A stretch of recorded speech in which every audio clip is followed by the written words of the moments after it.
Voter ID card বা জাতীয় পরিচয়পত্রে ভুল এসেছে এটি এখন একটি সাধারণ ব্যাপার হয়ে গেছে।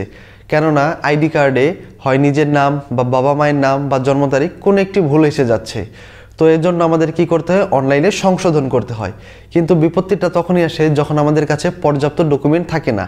কারণ আমরা জানি অনলাইনে আবেদন করতে গেলে, অর্থাৎ অনলাইনে যখন আমরা সংশোধনের জন্য আবেদন করি, তখন আমাদের সেখানে অ্যাটাচমেন্ট ডকুমেন্ট হিসেবে আমাদের কিছু প্রমাণপত্র দিতে হয়, যেমন জন্ম নিবন্ধন, পাসপোর্ট, ড্রাইভিং লাইসেন্স, শিক্ষাগত যোগ্যতার সার্টিফিকেট, মার্কশিট, অ্যাডমিট কার্ড বা আদার্স যে কোনো কিছু। এরকম কয়েকটা কাগজ দিতে হয় যার এগেনস্টে আমাদের সেই আইডি কার্ডটি সংশোধন করে দিবে। কিন্তু যখন আমাদের কাছে এই কাগজগুলো থাকবে না, তখন আমরা কিভাবে এই সংশোধনটি পাবো? কারণ বর্তমানে উপজেলা বা আমরা যে নির্বাচন কমিশন অফিসে যাই, সেখানে কিন্তু তারা ডিরেক্ট আবেদন গ্রহণ করছে না। তারা বলে দিচ্ছে যে অনলাইন অ্যাপ্লিকেশন করতে, হয়তোবা সেখানে যায়, কিন্তু বর্তমানে আসলে টোটাল সিস্টেমটা অনলাইন ভিত্তিক। তো আপনাকে অনলাইন অ্যাপ্লিকেশন করতে হবে এবং সেটাই পরবর্তীতে আপনার গ্র্যান্ট হয়ে আসবে এবং এভাবেই সংশোধন করতে হবে। তো আমাদের অনলাইন অ্যাপ্লিকেশন করতে গেলে যে বিপত্তিটা আসে সেটা আমরা সাপোর্টিং যে ডকুমেন্টগুলো আমাদের দিতে হবে, সেই ডকুমেন্ট বা কাগজগুলো আমাদের কাছে থাকে না।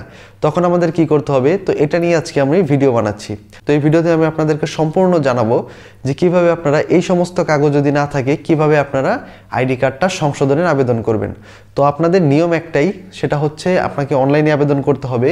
এবার আপনার যে ডকুমেন্ট দিবেন আপনি সেখানে আমাদের এই জিনিসটা কিভাবে জোগাড় করতে হবে।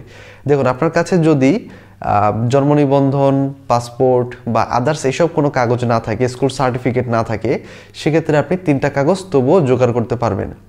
এক নম্বর আপনাকে নোটারি করতে হবে, অর্থাৎ আপনার নিকটস্থ কোনো উকিলকে গিয়ে যদি আপনি বলেন যে আপনার আইডি কার্ডের নাম ভুল এসেছে এবং আপনার কাছে কোনো কাগজ নেই, আপনাকে একটি নোটারি করতে হবে, তাহলে সে আপনাকে একদম সুন্দরভাবে বুঝিয়ে দেবে। সেটা কি করতে হবে?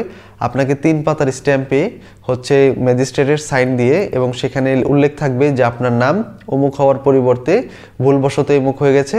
তো এই মর্মে আপনাকে তারা কোর্ট থেকে একটি নোটারি করে এনে দেবে। তো সেই একটি কাগজ আপনার কাছে ডকুমেন্ট হয়ে গেল এবং সেটাতে কিন্তু ম্যাজিস্ট্রেটের সাইন থাকবে এবং এটা দিয়ে আপনাকে আপলোড করতে হবে। এবং এটা আপলোড করলে আপনার অবশ্যই আসবে, কারণ এটা আপনাকে কোর্ট থেকে আপনাকে ভেরিফাই করে দিয়েছে যে আপনার নাম এটা ভুল ছিল এবং আপনার সঠিক নাম এইটা।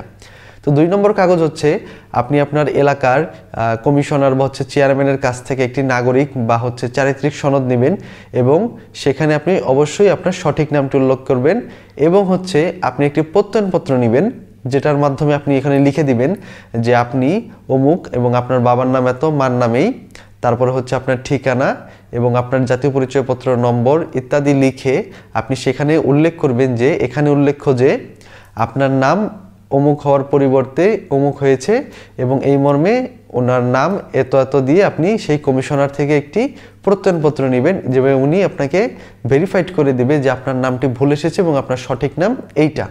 তো এই আপনার 3টা কাগজ হয়ে গেল, যেটা প্রত্যয়নপত্র, একটি নাগরিক সনদ এবং আপনার নোটারি।